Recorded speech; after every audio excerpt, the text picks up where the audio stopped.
Hi friends, வணக்கம். இது கடல் புறா பாகம் 50. படைத்தலைவன் அரை பஞ்சனையில் மல்லாந்து கிடந்து விழித்த பலவர்மன் தான் கண்களுக்கெதிரே வாயிற்படியில் எழுந்த உருவத்தை கண்டதும் பெரும் பிரமிப்புக்கும் அச்சத்துக்கும் உள்ளாகி நடுநடுங்கி, நீ எப்படி இங்கு வந்தாய்? உன்னை நான் இங்கு எதிர்பார்க்கவில்லை என்று குளறியதும் தான் காண்பது கனவா இருக்குமோ என்று கூட எண்ணியதால மீண்டும் கண்களை இறுக மூடிக்கொள்றான். தான் இருப்பது கடல் புறாவின் அக்கிரமந்திரந்தானா என்ற ஐயமும் அவன் சித்தத்துல எழுந்து குழப்பவே அவன் சிந்தனையும் மறுபடியும் படுத்திருந்த இடத்திலிருந்து கடல் புறாவின் தளத்துக்கே திருப்புறான். எதிரி கப்பல் ஒன்றின் மீது கடல் புறா மோதிய வேகத்தில் எதிரி கப்பல் மட்டுமின்றி கடல் புறாவும் சிறிது நேரம் தத்தளித்ததும் அந்த தத்தளிப்பிலும் இளைய பல்லவன் ஏதேதோ பலதரப்பட்ட உத்தரவுகளை பிறப்பித்து மாலுமிகளை கொண்டு கடல் புறாவை திடப்படுத்தியதன்றி எதிரி கப்பல் மீதும் மாலுமிகளை தாவ விட்டதும் நன்றாக நினைவிருந்தது பலவர்மனுக்கு. எதிரி கப்பல் ஒன்றுடன் இரும்பு கொக்கிகளை வீசி கடல் புறாவை இளைய பல்லவன் இணைத்ததாலும் கடல் புறாவின் தளத்திலேயே இருத்தப்பட்ட 20 மாலுமிகள் அவன் உத்தரவுப்படி அதன் யந்திர விட்களையும் வேல்களையும் எரிபந்தங்களையும் மற்றொரு மரக்களத்தின் மீதும் பிரயோகித்ததால அதிலும் பெரும் சேதம் ஏற்பட்டதையும் பலவர்மன் மீண்டும் மனக்கண்ணில் பார்க்கிறான். மையிருட்டு மண்டி நின்ற வேளையில் ஒரு கப்பலை இணைத்து மாலுமிகளை கை கலக்க விட்டும் மற்றொரு கப்பலை யந்திர வசதியால் தாக்கியும் ஏக காலத்தில் 2 மரக்கலங்களையும் சமாளித்த இளைய பல்லவனை நினைத்து அந்த சமயத்திலும் வியப்பின் எல்லையை எய்தினான் பலவர்மன். போரை முக்கால்வாசி பார்த்தும் முழுமையும் தான் பார்க்கவில்லை என்பது அவன் புத்திக்கு திட்டவட்டமாக தெரிந்தது. கடல் புறாவின் தாக்குதலால் எதிரி மரக்களம் ஒன்றில் மாலுமிகள் போட்ட வீர கூச்சலும் மடிந்து கொண்டிருந்தவர் மரண ஒளிகளும் பந்தங்களிலிருந்து தீப்பிடித்த பாய்களின் பெரும் ஜுவாலையும் கலந்த காட்சி பலவர்மன் மனக்கண் முன்பாக நன்றாக எழுது. 2வது மரக்களத்திலும் வேல்களாலும் அம்புகளாலும் தீப்பந்தங்களாலும் சேதம் ஏற்பட்டதும் தெரிந்தது பலவர்மனுக்கு. எதிரி மரக்கலங்களிலிருந்து வீசப்பட்ட பந்தங்களும் வேல்களும் எரி அம்புகளும் கடல் புறாவின் நடு சீலையையும் பக்க பலகைகளையும் சிறிதளவு பாதித்தாலும் சேதம் அதிகப்படுவதை மாலுமிகள் சமாளித்து விட்டதையும் புறாவின் நடு பாயில் சிறிது தீ மூண்டதுமே பாய் சரளென இறக்கப்பட்டு தீ அணைக்கப்பட்டதும் நினைப்பில் இருந்தது அக்ஷயமுனை கோட்டை தலைவனுக்கு. கொந்தளிக்கும் கடலில் நடந்த அந்த போரின் விவரங்கள் அத்தனையும் நினைவில் இருந்தாலும் முடிவு நினைவில்லை அவனுக்கு. போர் முடிவதற்கான அறிகுறிகள் ஏற்பட்ட சமயத்துல திடீரென ஏதோ ஒன்றினால் தான் தாக்கப்பட்டதும் அதன் பிறகு தனக்கு ஸ்வரனை தப்பிவிட்டதோ மாத்திரம் புரிந்தது பலவர்மனுக்கு. பிறகு என்ன நடந்தது என்பது ஏதும் புரியாததாலும் கண் விழித்த சமயத்தில் எதிரே நின்ற உருவத்தை நிச்சயமாக நம்ப முடியாததாலும் திகிலடைந்த பலவர்மன் அந்த திகிலிலிருந்து மீளாமலே மீண்டும் கண்களை அகல விரித்து நாட்புறமும் நோக்குறான். படுத்திருந்த அறை இளைய பல்லவன் அறைதான், அதில் சந்தேகமில்ல அவனுக்கு. இருந்ததும் கடல் புறாதான், அதிலும் சந்தேகமில்ல. ஆனா எதிரே வாயிற்படியில் நின்றது பேயா பிசாசா, உண்மையாக அவன்தானா? அதை தீர்மானிக்க எழுந்திருக்க முயல்றான் பலவர்மன். எழுந்திருக்க அடியோடு முடியல அவனால.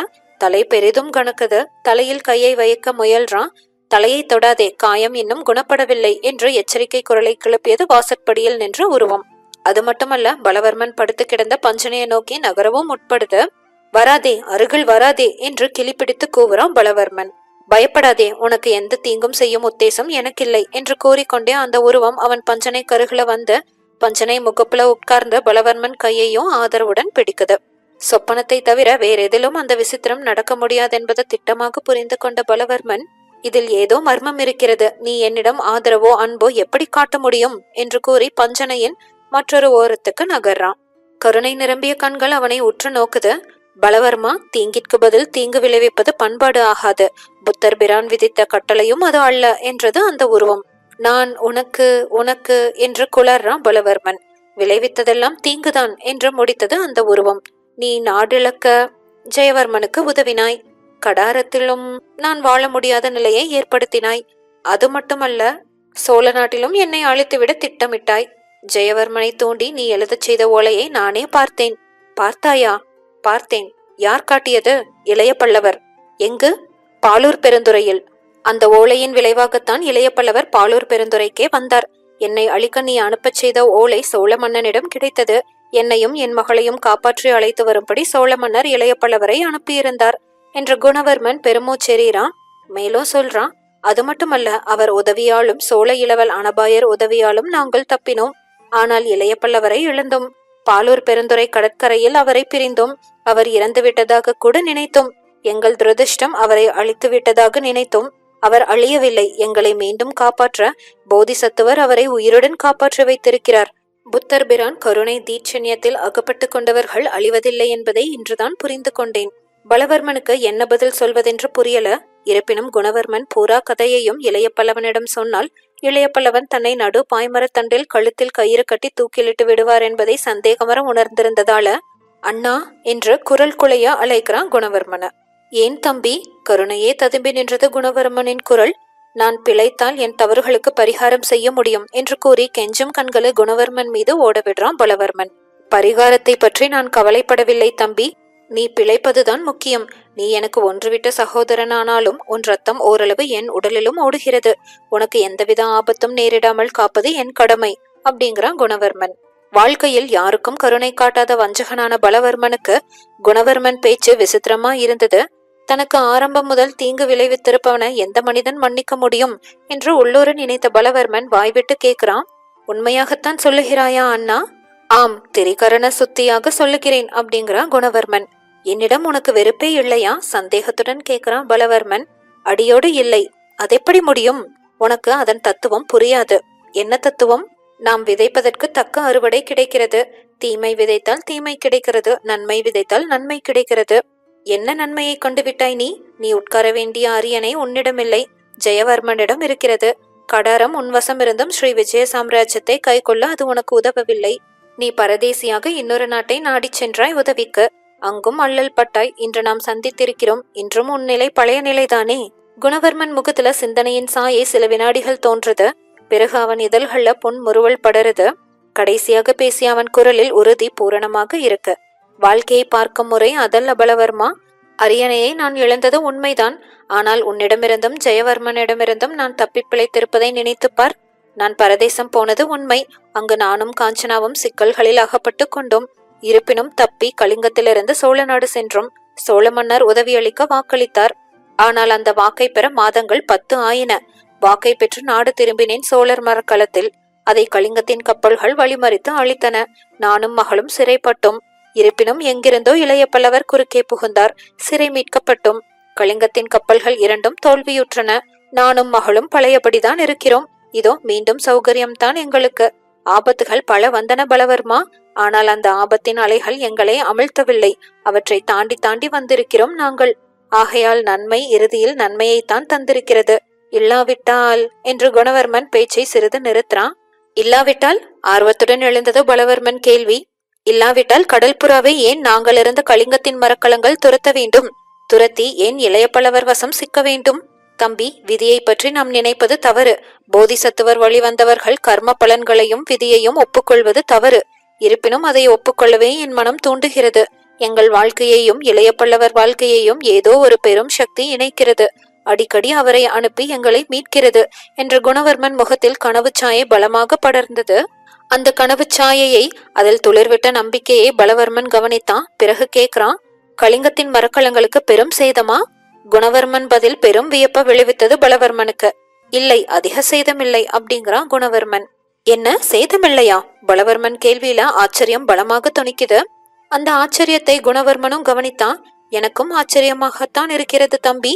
எப்படி அதிக சேதமில்லாமல் ஒரு மரக்கலம் 2 பெரும் மரக்கலங்களை பிடிக்க முடியும் என்று எனக்கே புரியவில்லை. இளைய பல்லவர் தரையில் படைகளை நடத்துவதில் வல்லவர் என்பது தெரியும் எனக்கு. கடற்படை போரில் இத்தனை வல்லவர் என்பது 2 நாட்களுக்கு முன்னதாகத்தான் அறிந்தேன் அப்படிங்கிறான். பலவர்மன் அதிர்ச்சியுடன் எழுந்திருக்க முயன்று படுக்கையில தொப்பென்று விழறான். 2 நாட்களுக்கு முன்பா என்றும் கூவுறான். ஆம், போர் நடந்து 2 நாட்களாகின்றன. இன்னும் ஒரு நாள் பொறு அப்படிங்கிறான் குணவர்மன். பொறுத்தால் கடல் மோகினியை அடைந்து விடலாம். பலவர்மன் முகத்துல பெரும் பீதி படர்ந்தது. அண்ணா, கூப்பிடுங்கள் இளைய பல்லவரை முதலில் அப்படிங்கிறான் பீதி குரலிலும் சுடர்விட. எதற்கு? கப்பல் திசையை திருப்ப. ஏன்? கடல் மோகினியை அடைந்தால் ஒளிந்தது இந்த மரக்கலம். இளைய பல்லவன், நீ, நான் அனைவரும் அழிவோம் என்று பலவர்மன் கூறான். திடீரென இளைய பல்லவன் மரக்கலத் தாரைகள் சப்திக்குது.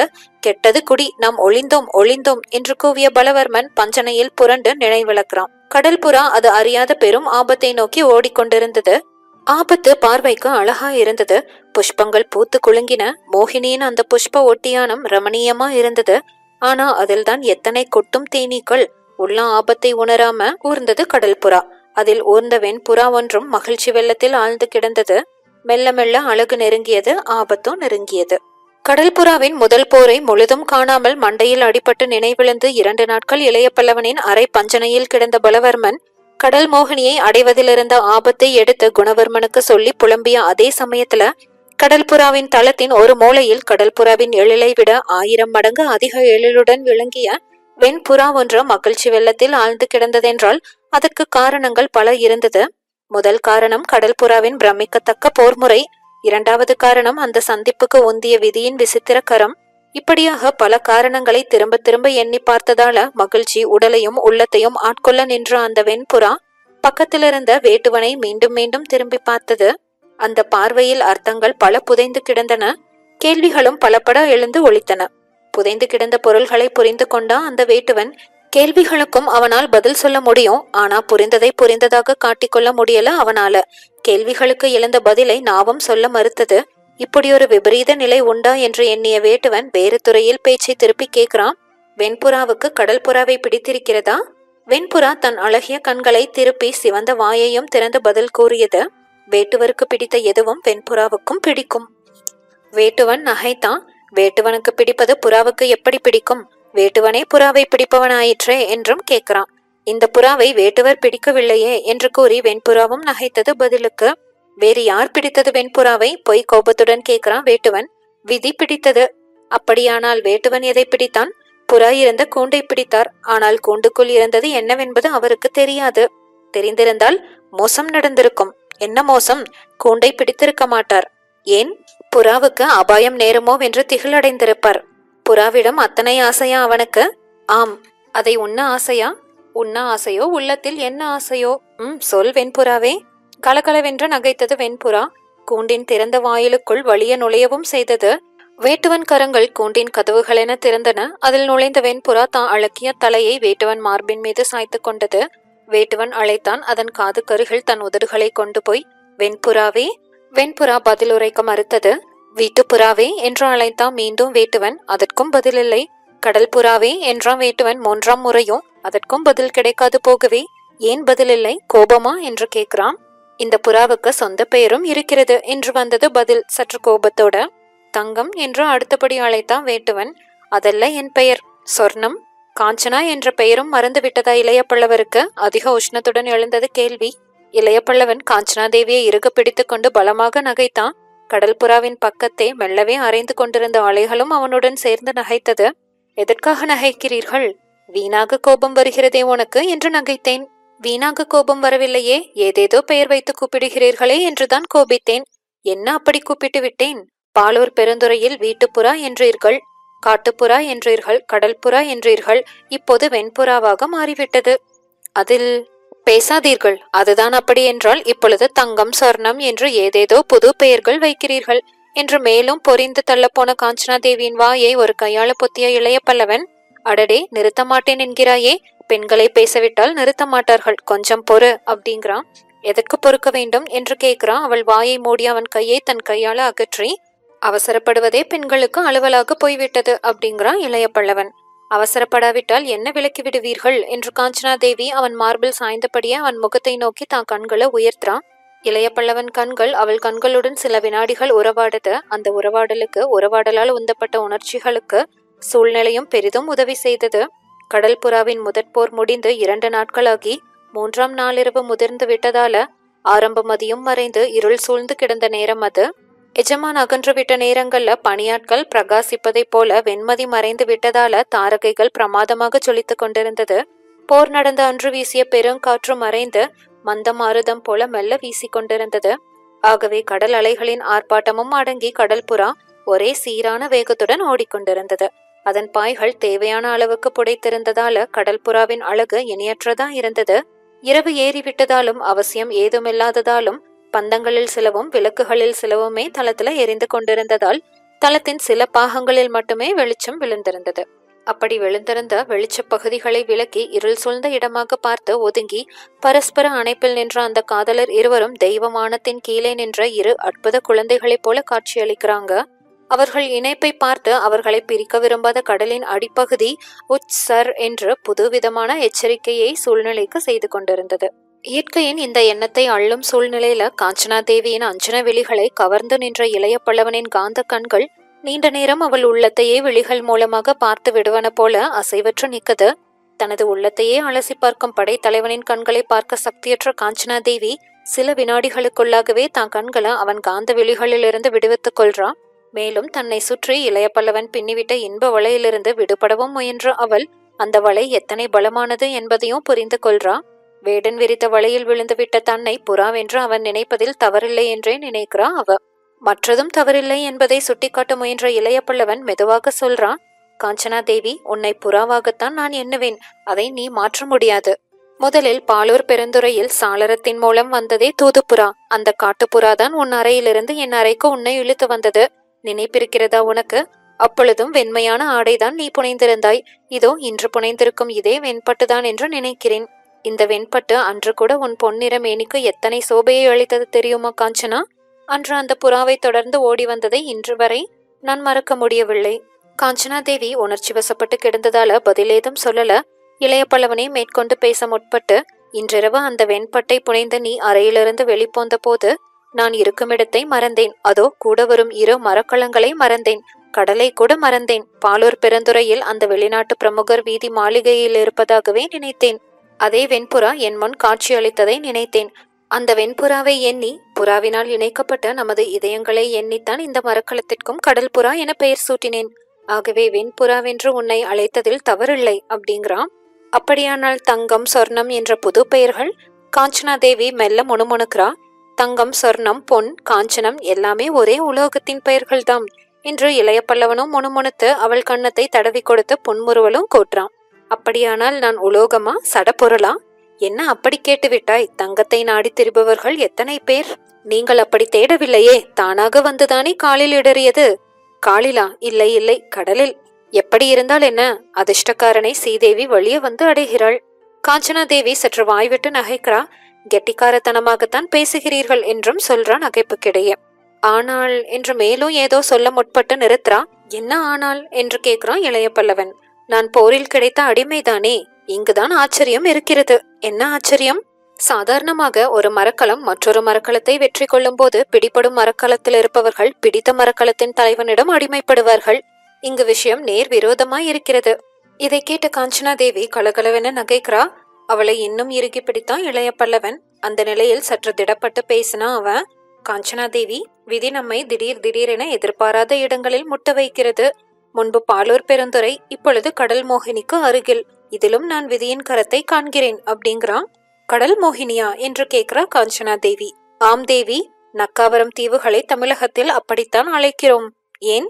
அது ராஜேந்திர சோழ தேவர் வைத்த பெயர். எதற்காக அப்படி பெயர் வைத்தார்? தமிழகத்திற்கும் பொற்கிரிசை எனப்படும் சொர்ண பூமிக்கும் இடையே இருக்கின்றன இந்த நக்காவரம் தீவுகள். இவற்றின் ஓரங்களை புஷ்பச்சோலைகள் சூழ்ந்திருக்கின்றன. ஆகவே இந்த தீவுகளின் கூட்டத்தை வெற்றி கொண்ட ராஜேந்திர சோழ தேவர் இவற்றுக்கு தென்கடல் மோகினியின் புஷ்ப ஒட்டியானம் என்று பெயர் வைத்தார். என்ன அழகான பெயர் அப்படிங்கிறா காஞ்சனா தேவி. இளைய பல்லவன் முகத்துல பெருமையின் சாயை மிக பெரிதாக படருது. ராஜேந்திர சோழ தேவரை போன்ற வீரரும் ரசிகரும் தமிழகத்தில் இருந்ததில்லை காஞ்சனா தேவி. அவர் கங்கை கொண்டதுமே வியந்த பாரதம் அவரை கங்கை கொண்ட சோழர் என்று அழைத்தது. அவர் கங்கையை கொண்டதன்றி கடாரத்தையும் ஏன் அந்த கீழ்த்திசை முழுவதையுமே வெற்றி கொண்டதும் உலகமே வியந்தது. அத்தகைய வீரர் இந்த நக்காவரம் தீவுகளை கண்டார். அதன் ஓரங்களில் மண்டி கிடந்த புஷ்ப சோலைகளை கண்டார். ரசிகரான அந்த பேரரசர் இதற்கு தென்கடல் மோகினியின் புஷ்ப ஒட்டியானம் என்று பெயரிட்டார். காலம் பெயரை தேய்த்தது. புஷ்ப ஒட்டியானம் மறைந்தது. தென் என்று சொல்லும் மறைந்தது. கடல் மோகினி மாத்திரம் மிஞ்சியது அப்படிங்கிறான் இளைய பல்லவன். சரி, இந்த கடல் மோகினிக்கும் நாம் சந்தித்ததற்கும் என்ன சம்பந்தம் என்று கேட்கிறா காஞ்சனா தேவி. பெரும் சம்பந்தம் இருக்கிறது தேவி. பாலூர் பெருந்துறைக்கு நீங்கள் வந்தது ஸ்ரீ விஜயத்தில் ஜெயவர்மன் ஆதிக்கத்தை குலைக்க. அதை பற்றி அங்கு பேசினோம். ஆனால் அதன் அலுவல் துவங்கப் போவது கடல் மோகினியில் அப்படிங்கிறான் இளைய பல்லவன். அவன் கூறுவதை ஆமோதிப்பது போல கடல் புறாவின் தாரைகள் மற்றொரு முறை பெரிதாக சப்திக்குது. கடல் மோகினியை நெருங்குகிறோம் வெண்புறாவே. இனி புஷ்பச்சோலையில் வெண்புறா இஷ்டப்படி திரியலாம். ஆனால் பறந்தோடிவிட முடியாது. கூட வேடனும் இருப்பான் என்று கூறான் இளைய பல்லவன். தாரைகளின் அலறலை கேட்டதும் இதற்கு சற்று முன்புதான் கெட்டது குடி என்று அக்ரமந்திரத்தின் பஞ்சனையில நினைவிழந்தான் பலவர்மன். அடுத்த 2 நாளிகைகளுக்குள்ளாகவே பலவர்மன் சொன்னது சரி என்பதற்கு அடையாளம் கிடைத்தது. உள்ள ஆபத்தை அறிவிக்க வந்த அமீர் முகத்துல ஈ ஆடல. அமீரின் முகபாவத்தை கண்டு அதிர்ச்சி அடைந்த இளைய பல்லவன், என்ன அமீர் என்று கேட்கிறான் கவலையோட. நாம் மோசம் போய்விட்டோம். என்ன மோசம் போய்விட்டோம்? இப்படி வாருங்கள் என்று இளைய பல்லவனை தனியாக அழைத்துச் சென்ற அமீர் ஏதோ மிக ரகசியமாக சொல்றான். அதை கேட்டு திரும்பி வந்த இளைய பல்லவன், காஞ்சனா, நீ உன் தந்தை இருக்குமிடம் போ, அங்கேயே இரு, நான் சொல்லும் போது தளத்துக்கு வரலாம் என்று கூறிவிட்டு நடு பாய்மர தண்டை நோக்கி ஓடுறான். அடுத்த நிமிஷம் இளைய பல்லவனும் அமீரும் அந்த பாய்மரத்தின் உச்சிக்கு தொத்தி தொத்தி போய்க் கொண்டிருக்காங்க. தொடர்ந்து அடுத்த பகுதியில பார்க்கலாம். தேங்க்யூ.